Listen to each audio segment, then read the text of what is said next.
আসসালামু আলাইকুম। কেমন আছে আপুরা ভাইয়ারা? আল্লাহ পাকের রহমতে আমি ভালো আছি। আজকে তোমাদেরকে আলিফ কিচেনে দুটো রেসিপি দেখাবো। একটা দেখাবো আলু ভর্তা আর আরেকটা দেখাবো গন্ধ পাতালি পাতা আছে একজনের গন্ধ কই পাতাটা, ওই পাতার বড়া বানিয়ে দেখাবো। আমাদের এলাকাতেই আছে। আমি ওই যে পুকুরের পাড় দিয়ে যাচ্ছি, দেখো কত সুন্দর জারুল ফুল ফুটে আছে। এই তো সামনে, আমার বাসার সামনে।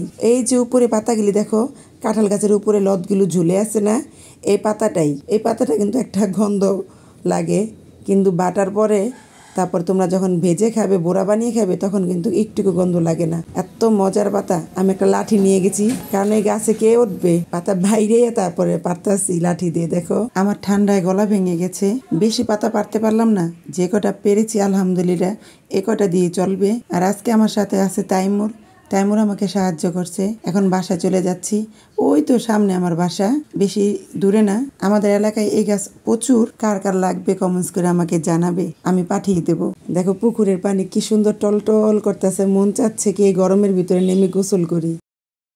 তাইমুর সারাদিন এই পুকুরে 2-3বার গোসল করে।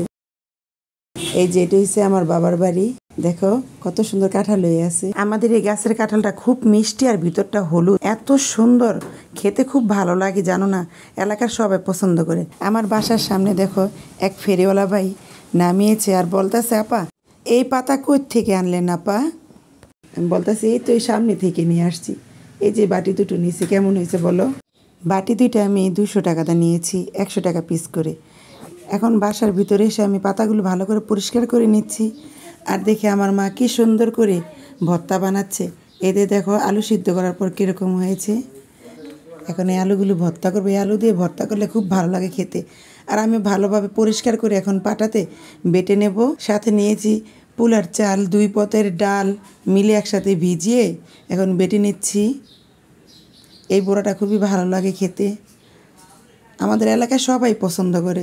তোমরা কম বেশি হয়তো অনেকে খেয়েছো এই ভর্তাটা আর এই বড়াটা। এখন আমার মা কি সুন্দর করে ভর্তা বানাচ্ছে আর বড়া বানাচ্ছে।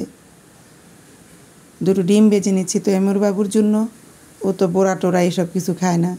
এখন আমার প্যানেতে দেখো তেল গরম হয়ে গেছে, বড়া বানাবো তাই একটু তেলটা একটু বেশি দিয়েছি। এতে ছোট ছোট করে এখন আমি এক এক করে সবগুলো ভেজে নেব। আমার জ্বর ঠান্ডা লেগে গেছে, কারণ গত পরশু দিন আমি 300 লোকের জন্য পানি, খাবার, স্যালাইন, শরবতের আয়োজন করেছিলাম। সবাইকে রোদের ভিতর দাঁড়িয়ে দাঁড়িয়ে দিতে মনে করেন কি আমার বরকা ঘামে ভিজে গেছিল।